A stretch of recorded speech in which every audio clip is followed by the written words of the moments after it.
Strategy सगळीकडेच आहे ना. मला असं वाटतं की आशिष शेलारजी त्यांनी पण सांगितलंय, त्यांनी त्यांच्या मतदारसंघातले दुबार मतदार दाखवलेत. मग म्हणजे असं फक्त आम्ही बोलत नाही आहोत, मग तुम्ही पण बोलताय ना, मग काढा सगळे दुबार मतदार. आणि बिहारमध्ये तर तुम्ही आकडेवारी तुम्हीच दाखवताय की 4.5 कोटी मतदार होते आणि 7 कोटीच्या वरती जास्ती मतदान झालंय.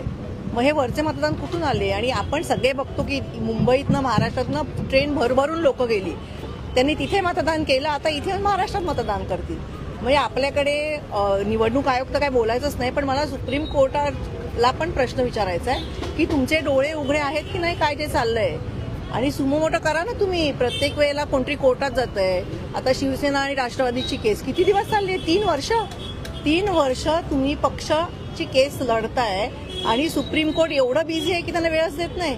त्याच्यामुळे कोणाला बोलायचा हाच प्रश्न आहे. लोकशाही धोक्यात आहे असं वारंवार म्हटलं जातं, तर अशा पेंडिंग केसेसमुळे पण या पद्धतीच्या गोष्टी होतात असं वाटतं. पण चुकीचंच आहे ना हे. एखाद्या माणसाचा पक्ष आहे, तो तुम्ही पक्षच बळकावून घेताय आणि तुम्हाला व्हॉइसच नाही कुठे. मग तुम्ही कोणाकडे न्याय मागणार?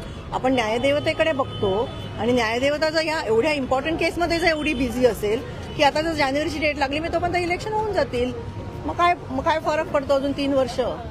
याला काहीच अर्थ उरत नाही ना. एकीकडे आणि माझं असं म्हणणं आहे की तुम्हाला खात्री आहे ना की तुम्ही भरपूर काम केलंय, तुम्ही निवडून येणार आहात, मग या ना सरळ मैदानात आणि लढा ना. हे असं चोरी छुपे कशाला करताय? न्यायालयीन कचाट्यामध्ये असलेल्या कबूतरखानाचं पोस्टर ताडपत्री काढली तर गुन्हा दाखल नाही. 1700-1800 कोटीची लँड डील झाली, त्याच्याबद्दल 0 केस आहे. म्हणजे आपण साधं मराठी माणसाने आता ह्यांनी पण रजिस्ट्रेशन केलं असेल, त्याचे पैसे घेतात. तुम्ही एखादी आईनी मुलाला गिफ्ट डीड केली तर ती फ्री आहे सांगतात, त्याच्यावरती जीएसटी लावतात. म्हणजे गव्हर्नमेंट सगळीकडनं साध्या माणसांना ओरखतंय. आणि 1800 कोटीची लँड डील 0 रजिस्ट्रेशन फी वरती होते आणि आता म्हणतात झालंच नाही. मग रजिस्ट्रेशन कसं झालं? डीलच झालं नाही तर रजिस्ट्रेशन कसलं झालं? आणि त्याच्यावरती 0 केस लागते.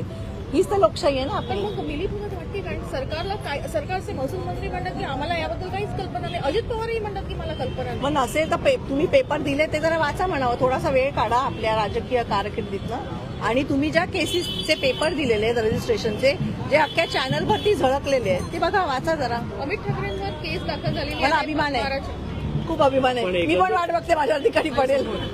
पण एकंदर पाहिलं गेलं तर नवी मुंबईला ज्या काही गोष्टी घडल्या, एवढ्या दिवसापासून तो मुद्दा तसा होता, माती साचली होती. माती होती बाई. मी पण काल व्हिडिओ बघितला, मातीने माखलेला होता.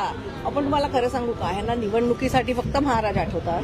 जसं परवा साहेब बोलले की शिवाजी महाराजांच्या किल्ल्यांवरती तुम्ही नमो सेंटर उघडताय. तिथे ऑलरेडी महाराष्ट्र सरकारची टुरिझम सेंटर्स आहेत, जी सरकारी आहेत, ती तुम्ही रिफर्बिश करा ना. आणि तिथे छत्रपतींच्या पेक्षा मोठी कोणाची नावं आहेत का? तर तसं तरी सांगा की त्यांच्यापेक्षा आम्ही मोठे आहोत, आम्ही आमची नावं देणार.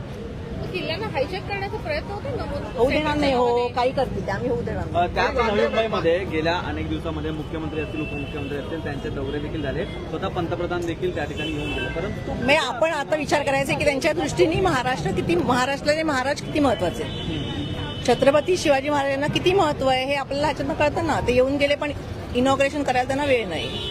हे आपल्याला आपण समजून घेतलं पाहिजे. मुंबई महापालिकेने त्याच्यावरती बोलले की तिकडचं काम बाकी म्हणून त्याचं काल तर मी लाइटिंग बिटिंग सगळं बघितलं. मला तर कुठे काम बाकी दिसतंय. आणि होतं बाकी तर 4-5 महिने कशाला झाकून ठेवलं, करून टाकायचं ना काम.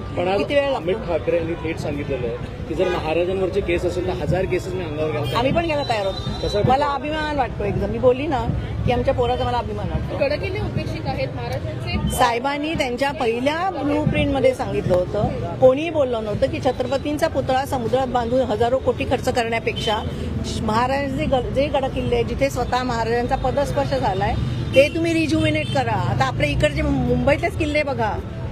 बांद्रा किल्ल्यावरती परवा दारू पार्टी चालू होती. माहीमच्या किल्ल्यावरती झोपडपट्टी आहे. तुम्ही सांगा बघू एखाद्या सरकारला की हा किल्ला तुम्हाला मिळेल, पटकन जातील आणि रजिस्ट्रेशन करून ते किल्ले पण ताब्यात घेतील. आता परवानगी देणं कितपत योग्य, कारण जे आयोजक होते ते बोलत होते की आम्ही परवानगी घेतलेली आहे. कोणाकडनं घेतली परमिशन? झोपडी बांधायला कोणाकडची परमिशन घेतं? आपण ज्या झोपड्या वाढलेल्या बघतो, कोणाच्या परमिशन असतात? किल्ल्यांवरती तुम्ही झोपड्या बांधता. आपण आता इथे बांधा बघू, ऑफिस लगेच येऊन तोडतील की नाही? मग आपल्याला वेगा नाही आणि त्या लोकांना वेगा नाही असं आहे का?